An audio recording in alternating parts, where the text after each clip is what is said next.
नमस्कार। ग्रह चक्र के इस खास संस्करण में आपका बहुत बहुत स्वागत है और मैं हूं आपके साथ शीतल शर्मा। लोकसभा चुनाव बिल्कुल नजदीक है। सभी राजनीतिक दल इन चुनाव को जीतने के लिए हर मुमकिन कोशिश कर रहे हैं, लेकिन क्या आपको पता है कि चुनाव को जीतने के लिए या हर किसी जीत के लिए सिर्फ और सिर्फ मेहनत काफी है? जी नहीं, मेहनत के साथ साथ उसकी किस्मत, उसकी कुंडली, उसके भाग्य, उसका योग्य कितना साथ देते हैं, ये भी बेहद अहम और महत्वपूर्ण है। इसी को लेकर आज हम चर्चा करेंगे और सियासी भविष्य जानने की कोशिश करेंगे। हर संस्करण की तरह आज भी हम बातचीत करेंगे, लेकिन आज हमारे चेहरे होंगे डोडा उधमपुर कठवा सीट से कांग्रेस के प्रत्याशी चौधरी लाल सिंह, जो डोगरा स्वाभिमान संगठन जिन्होंने बनाया था, लेकिन उसके बाद अब वापस कांग्रेस में आ गए हैं। लाल सिंह का राजनीतिक करियर पर नजर डालते हैं। चौधरी लाल सिंह का जन्म 2 फरवरी 1959 को हुआ है और बहुत ही लंबा राजनीतिक सफर रहा है उनका। जम्मू और कश्मीर के एक भारतीय राजनीतिक है, काफी सक्रिय रहते हैं अपनी राजनीति में। बीजेपी पीडीपी सरकार में जेएंडके के वन पर्यावरण मंत्री भी रह चुके हैं, जो बीजेपी पीडीपी की सरकार रही थी। विधानसभा में बसहोली का प्रतिनिधित्व भी उन्होंने किया है, यानी विधायक भी वहां से रह चुके हैं।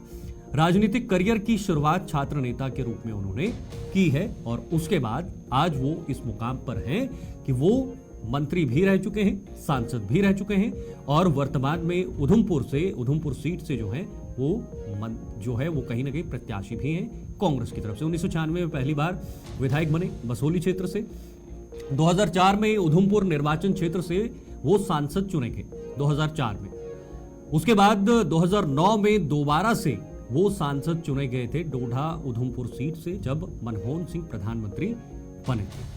2009 की बात है, पहले 2004 में, उसके बाद 2009 में दोबारा से सांसद बनने का इन्हें मौका मिला। 2014 में कांग्रेस से नाता तोड़ लिया जब प्रधानमंत्री मोदी की सरकार सत्ता में आई। अमित शाह की उपस्थिति में बीजेपी में वो शामिल हुए। कठवा में ये हुआ था, वहां पर वो लाल सिंह जो है वो बीजेपी में ज्वाइन हुए थे।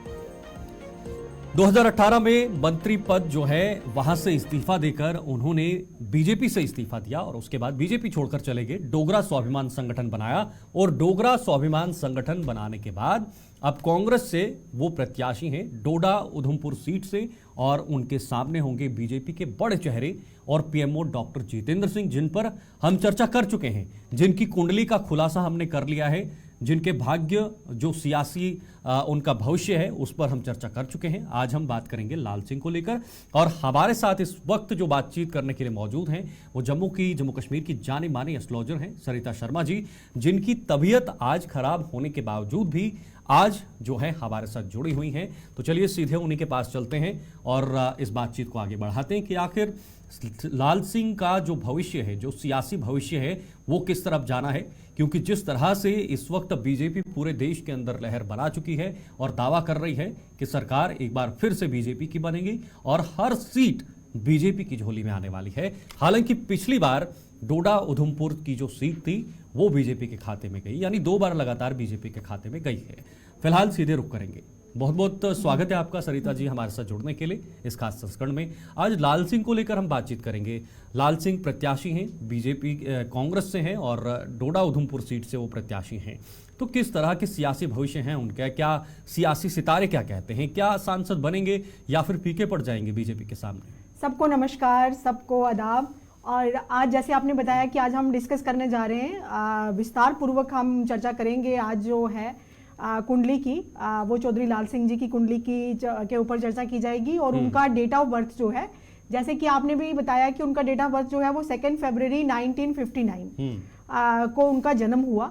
और अगर हम दोनों हिसाब से देखेंगे, हम न्यूमरोलॉजी के हिसाब से भी देखेंगे और वैदिक एस्ट्रोलॉजी के हिसाब से भी देखेंगे कि उनके सितारे और उनके ग्रह जो हैं, जिनको आप कहते हो कि प्लैनेट्स, उनके राजनीतिक कैरियर की तरफ क्या इशारा करते हैं, क्या बोलते हैं।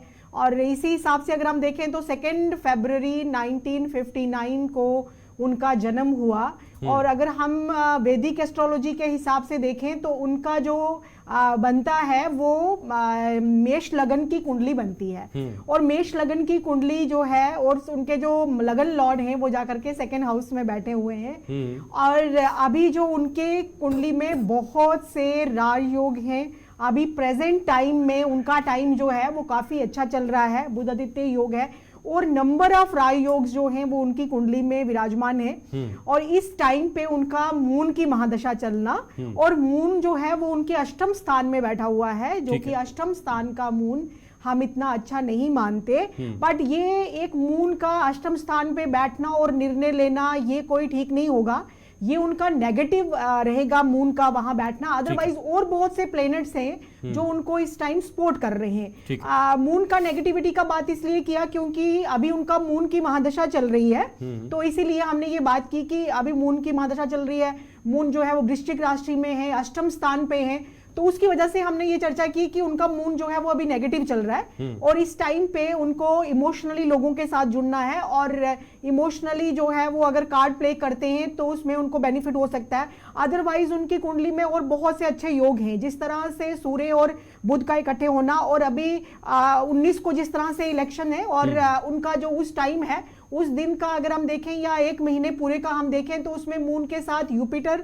और यूपिटर के साथ जो है वो बुध चल रहा है और उसके बाद सूर्य आ जाएंगे, तो ये एक बहुत अच्छा सा कॉम्बिनेशन है। अदरवाइज उनकी कुंडली में वैसे भी अगर हम ओवरऑल कुंडली की बात करें तो उनके कुंडली में यूपिटर और मून की कॉम्बिनेशन है, अपने आप में एक बहुत अच्छा योग माना जाता है, जिसको हम गजकेसरी योग कहते हैं। ये बहुत अच्छा योग है, बट एट प्रेजेंट और मून का नीच होना थोड़ा सा नेगेटिविटी की ओर भी थोड़ा सा झलकाता है, बट उनका एक सूर्य का आना और मून के साथ ये सब चीजें जो हैं ये ऐड ऑन भी करेंगी, ऐसी बात नहीं है। जो है वो टक्कर जो है वो बड़ी मजबूती से वो आगे बढ़ेंगे और बहुत अच्छा उनका प्रदर्शन रहेगा। इस टाइम सूर्य जो है वो काफी स्ट्रांग हुए, और एक चीज मैं आपको बताऊं कि कितना परफेक्टली न्यूमरोलॉजी और ये दोनों चीजें मैच करती हैं, ये मैं आपको क्या बताऊं कि अगर हम अब आपको खुद ही ये आपको नजर आएगा और आप खुद ही कैलकुलेट करना शुरू हो जाएंगे। जिस तरह से आप देखें कि 2 फरवरी 1959 को अगर हम पूरा जोड़ करते हैं, अगर हम उनका भाग्यांक निकालते हैं, अगर हम उनका कंडक्टर नंबर निकालते हैं तो वो 1 बनता है, और अगर उनका हम ड्राइवर नंबर की बात करते हैं तो वो 2 बनता है।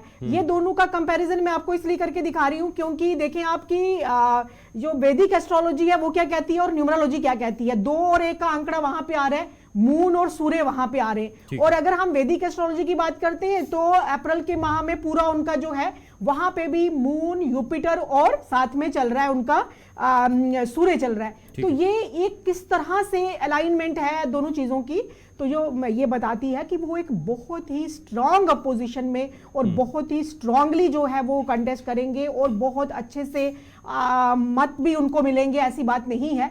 बट उनका में सही टाइम जो है वो बहुत अच्छा, जिसको हम गोल्डन पीरियड कहते हैं, वो जो है वो जून से लेकर के 16 जून से लेकर के 27 जुलाई तक है, जो कि बहुत बेस्ट पीरियड जो है वो माना जाता है।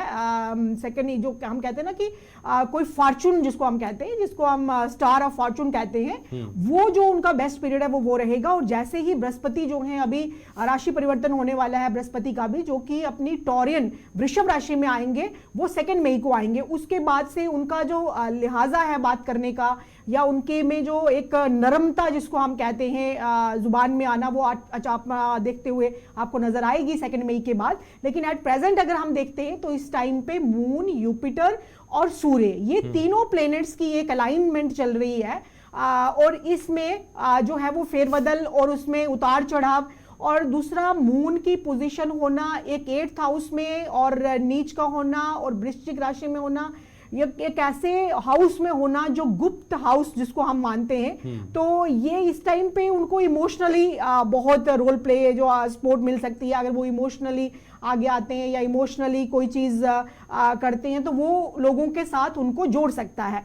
अदरवाइज ऐसे लोग जो होते हैं जो 2nd नंबर से रूल होते हैं, जो 2 नंबर के होते हैं, उनको अपनी मदर का बहुत रोल जो है वो इस टाइम पे रोल प्ले किया जा सकता है, मदरली फिगर्स का। और साथ में अगर जिनकी मदर अगर वो कहीं पे भी कॉन्टेस्ट करते हैं या कुछ भी ऐसा करते हैं, अगर माँ का आशीर्वाद लेना, और अगर माँ नहीं होते माँ का फोटो जो है वो अपने पर्स में रखना, हमेशा अपने साथ रखना, ये उनके लिए बहुत एक अच्छा जो है वो सुझाव है मेरी तरफ से। अगर वो ऐसा करते हैं तो बहुत अच्छा रहेगा। या मदर लाइक फिगर्स जितनी भी है, मदरली फिगर्स जितनी भी हैं, उनके साथ उनके पाँव को हाथ लगाना, इस टाइप का उनके लिए बहुत अच्छा रह सकता है, क्योंकि emotional part is very important. Emotions जो है वो इस टाइम बहुत हाई हैं और वो ही उनको क्योंकि अगर हम वैदिक कुंडली के हिसाब से देखें तो वही आ रहा है, न्यूमरोलॉजी के हिसाब से देखें तो वही आ रहा है, केपी के हिसाब से देखें तो वही, वो तो तीनों चीजों का मतलब कि हर एक हिसाब से अगर हम देखें तो मून जो है वो बहुत रोल प्ले कर रहा है, जिसको हम चंद्रमा कहते हैं। ये चीज बहुत ही सरिता जी, वैसे भी उनको मास लीडर कहा जाता है कि लोगों से मिलते हैं, जुलते हैं, लोगों के बीच रहते हैं, लोगों के लिए कार्य करते हैं, लोगों से उनका जुड़ाव जो है वो काफी गहरा है। तो क्या ये भी उनके आने वाले समय में तकदीर बदल सकता है? क्या यहाँ से सांसद जो है वो चुन सकते हैं क्योंकि लोगों से जुड़े हैं?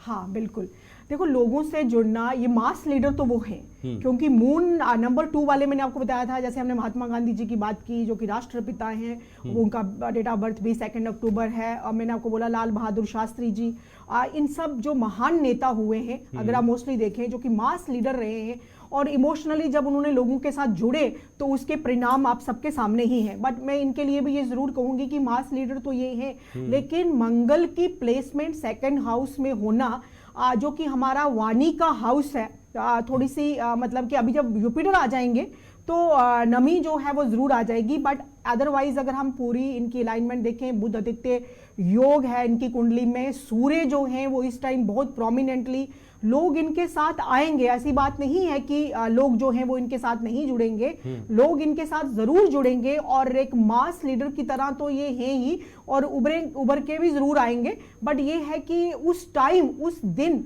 और उस टाइम इनकी जो क्या पोजीशन रहेगी वो आप सबको सामने पता ही है। तो ये थोड़ा सा इमोशनल पार्ट जो है वो काफी ज्यादा अच्छा रोल प्ले कर सकता है। तो क्या काम आएगा इमोशनल पार्ट? अगर आप कह रहे हैं कि बहुत इमोशनल है उनका जो है जो स्वभाव रहेगा, तो क्या ये काम आएगा? क्या आगे बता रहा है ये चीजें होंगी? हाँ, हो सकती हैं, क्योंकि देखो जो हम तो ये बताते हैं कि आपको मैंने वैदिक एस्ट्रोलॉजी, न्यूमरोलॉजी, केपी एस्ट्रोलॉजी जो कि कृष्णा मूर्ति पद्धति है, जो साउथ इंडियन की, मैंने तीनों हिसाब से इनकी कुंडली देखी, और तीनों ग्रहों की जो पोजीशन थी और जो ग्रहों का रिजल्ट आ रहा था वो सब एक जैसा आ रहा था। और इस टाइम मैंने आपको बोला कि ग्रह उनके बहुत अच्छे हैं, ऐसी बात नहीं है, बट थोड़ा सा जुपिटर की प्लेसमेंट या फिर इलेक्शंस थोड़े से और लेट होते हैं, या ये बहुत सी चीजें जो हैं वो रोल प्ले कर रही हैं। तो बट मैं आपको ओवरऑल ये बता दूं कि इनको अच्छा जो है वो मत लोग देंगे, अच्छा मतदान होगा, अच्छे से मतलब इनको वोट बैंक इनका काफी अच्छा बनेगा, काफी स्थिति अच्छी होगी। ये सब चीजें जरूर नजर आ रही हैं, क्योंकि सूर्य एक बहुत ही स्ट्रॉन्ग प्लेनेट है, और उस टाइम में अप्रैल के मंथ में सूर्य जो है वो मून और जुपिटर के साथ हैं, और न्यूमरोलॉजी के हिसाब से भी 2 और 1 का अंक आ रहा है, 2 चंद्रमा है और 1 जो है वो सूर्य है। और सूर्य जो चंद्रमा कहीं ना कहीं जो तेजी जो है वो मन के इमोशंस को जला देती है। अगर हम देखें कि सूर्य का इतना तेज है और चंद्रमा इतना शांत है, तो सूर्य का जब तेज आना कहीं ना कहीं मून को जो है वो थोड़ा सा धुंधला कर देता है, थोड़ा सा उसकी जो सूर्य की जो है वो बड़ी गर्मी होती है। तो उसी हिसाब से ये चेंजेस आपको नजर आएंगी, नजर जरूर देखने को मिलेंगी आने वाले टाइम पे। पहले वो कांग्रेस में थे सरिता जी, फिर कांग्रेस से आकर वो बीजेपी में वापस आ गए, वहां पर मंत्री पद का जो उन्हें जो दायित्व मिला था वो भी संभाला, काफी देर तक रहे। उसके बाद फिर उन्होंने कांग्रेस बीजेपी भी छोड़ दी और डोगरा संगठन, स्वाभिमान संगठन, उन्होंने अपना एक संगठन बनाया, उस डोगरा स्वाभिमान संगठन को आगे बढ़ाया। काफी हद तक वो आगे बढ़ रहा था, लेकिन इन लोकसभा चुनाव से पहले उन्होंने फिर कांग्रेस का हाथ थामा, और अब वो कांग्रेस के लिए प्रत्याशी भी डोडा उधमपुर से हैं। तो क्या वो एक जरिया बन सकते हैं कांग्रेस के लिए, खास तौर पर जम्मू कश्मीर में जो कांग्रेस ने जनाधार खोया है उसको वापस लाने के लिए? तो क्या उनके सितारे बता रहे हैं इस बारे में? सितारे तो ये कह रहे हैं कि ये मून की दशा चलना ही मीन्स, मैं आपको एक आसान से शब्दों में ये बात बताऊं कि जब भी हम किसी की मून की महादशा आती है ना, तो हम कहते हैं आप रो लो ना तो आपको कुछ मिल जाएगा।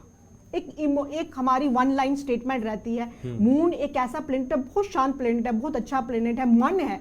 मून हमारा मन है और सूर्य हमारी आत्मा है। तो मन प्रसन्न जब होता है तो इंसान को मुझे लगता है दुनिया में और कुछ नहीं चाहिए होता है। तो मून की जब महादशा आती है तो वो इंसान को रुलाती है। अगर आप मतलब रो पड़ता है इंसान जनता के सामने हर जगह पे, वो इसका इमोशनल पार्ट है। और ये पार्टी चेंज करना, ये सब चेंज करना, ये परिवर्तन जो है ये भी मून की दशाएं हैं। क्योंकि मून अगर आप देखते हैं तो हर 2.5 दिन में राशि चेंज करता है। एक मून ही ऐसा प्लेनेट है अगर हम बाकी तो हम कहते हैं सूर्य जो है वो 1 महीने के बाद राशि परिवर्तन करते हैं, बुध जो है 45 डेज में करते हैं, शुक्र जो है वो 45 में करते हैं, लेकिन मून का क्या है, 2.5 दिन में राशि चेंज। हम कहते हैं कि 2.5 दिन मून जो है वो आज एक राशि में है, दूसरे 2.5 दिन मून जो है वो दूसरी राशि में है। तो मून ही उनको परिवर्तन ला रहा है, उनको मूड स्विंग्स होना, जिस तरह से आपने इतना बताया कि वो पहले इस पार्टी में थे, फिर उन्होंने दूसरी पार्टी चेंज की, फिर तीसरी की, और इस टाइम फिर से कांग्रेस में आना। मैं ओवरऑल आपको बताऊं कि उनके ग्रहों की दशा से काफी अच्छा प्रदर्शन रहेगा उनका।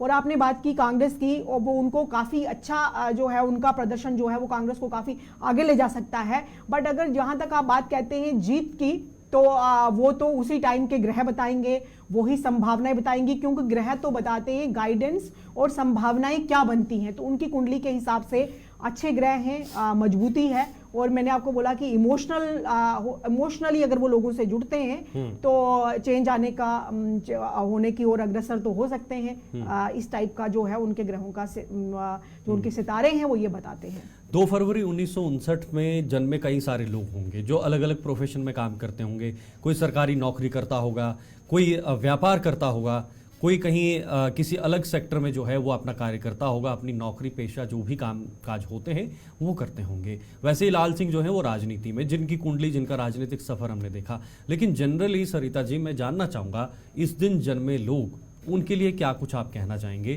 किसी भी क्षेत्र में वो काम कर रहे हों? हाँ जी, देखें, अगर हम 2 नंबर की बात करें, 2 नंबर पे बहुत से लोगों का जन्म होता है, और नंबर 2 जो होते हैं, देखें 11 वाले भी नंबर 2 होते हैं, 20 वाले भी नंबर 2 होते हैं, और जो सिंगल डिजिट 2 में आते हैं उनका नंबर भी, डेट ऑफ बर्थ भी हम 2 से मानते हैं। तो जो नंबर, ये इमोशनल बहुत होते हैं, इनके मूड स्विंग्स बहुत होते हैं। तो इनको गेजिंग ऑफ मून, इनके लिए आप सब जितने भी दर्शक हैं जो कि 2 नंबर से रूल होते हैं, चाहे उनका भाग्यांक बनता है, चाहे उनका ड्राइवर नंबर है, चाहे उनका कंडक्टर नंबर है, तो गेजिंग ऑफ मून मतलब ड्यूरिंग द वेनिंग ऑफ मून, जब मून बढ़ता है उस टाइम पे जितनी आप गेजिंग करें, मून की तरफ देखें, जिसको त्राटक कहते हैं, पलक झपकाए अगर आप मून की तरफ देखते हैं, तो आपका जो है वो वाटर लेवल जो हमारी बॉडी में होता है, वाटर का कंटेंट जो ऑलरेडी हमारी बॉडी में कितना होता है, तो उससे आपका मन जो है बहुत अच्छा रहता है। और जब मन प्रसन्न होता है तो इंसान का हर चीज में मन लगता है। दूसरा, अपनी मदर की बहुत सेवा कीजिए। जब भी कोई अच्छा काम करें, अपनी माँ के चरणों को हाथ लगा करके जाइए।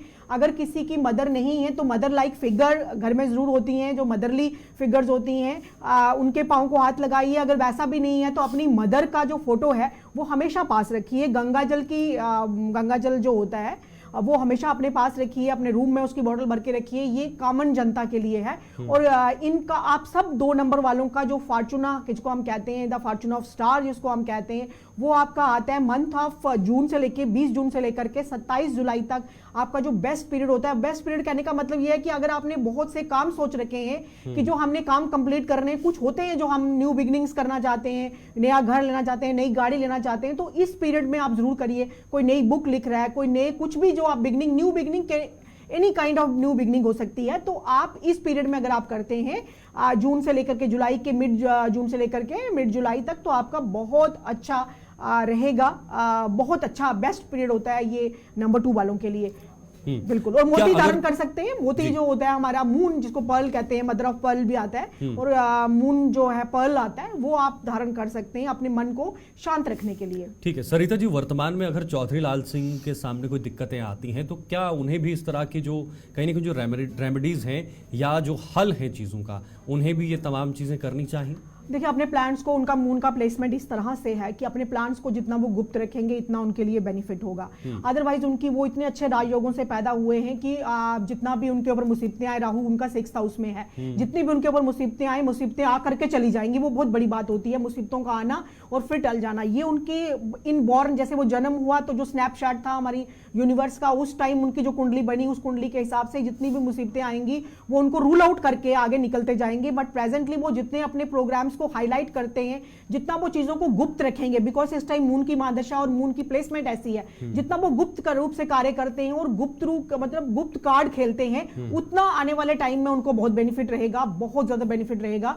जितना वो अपनी चीजों को खुल के लोगों के आगे बयान करेंगे, अगर जुड़ना है, आपने हर चीज को बयान करना है लोगों के आगे, तो इमोशनली करिए, इमोशनली लोगों को जोड़िए, बट अपने प्लान्स को मत आगे आप डिस्कस कीजिए। बाकी मदर की पिक्चर वो भी रख सकते हैं, मदरली फिगर्स को वो जो है वो जनता को भी जो मदरली फिगर्स हैं उनके पाँव को हाथ लेकर के उनके आशीर्वाद ले सकते हैं। गंगा जल का प्रयोग वो भी कर सकते हैं। आम जनता के लोग जो 2 नंबर से हैं वो भी कर सकते हैं। तो इस तरह की चीजें जो है वो जरूर ऐड ऑन करेंगी इन सब चीजों को। बाकी उनके ग्रहों की अपनी जो स्थिति है वो बहुत अच्छी है। एक छोटा सा संदेश रहेगा, पावन नवरात्रि भी चल रहे हैं, हाँ जी, हाँ तो जी। क्या संदेश रहेगा आपका जनरल पब्लिक के लिए? हाँ, देखिए जो जनरल पब्लिक है उनको ना अष्टमी और नवी के बीच में बहुत कंफ्यूजन आ रहा है। तो मैं आपको ये कंफ्यूजन दूर कर दूं, क्योंकि इस बार अष्टमी और नवी जो कहते हैं कि नवरात्रे कम है, नवरात्रे तो पूरे ही हैं। अगर आप सब लोगों ने सभी नवरात्रे रखे हैं तो आप अष्टमी जरूर रखिए। चाहे अष्टमी जो है वो 12:15 तक ही है 15 तारीख को, लेकिन फिर भी आप अष्टमी का व्रत पूरा रखिए। और नवी के दिन जो है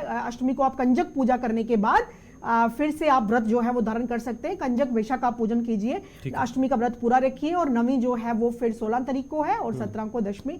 और आप सबको आज का माँ कात्यायनी का दिन है और आज बहुत ही अच्छा दिन है। जो भी मैरिजेबल एज के लोग हैं वो माँ को अगर गुड़हल का फूल, चाइना रोज होता है, रेड कलर का फ्लावर है, इस टाइम ब्लूमिंग में है, वो चढ़ा सकते हैं। बहुत बहुत शुक्रिया आज के इस खास संस्करण में हमारे से जुड़ने के लिए, क्योंकि आपकी तबीयत भी खराब थी और तब भी आपने वक्त हमारे लिए निकाला, क्योंकि सियासी भविष्य और सियासी ग्रहों की जो चाल है वो देखना बेहद ज्यादा जरूरी है कि आखिर कौन नेता किस पथ पर जा रहा है, आने वाला समय उसके लिए क्या कुछ होगा।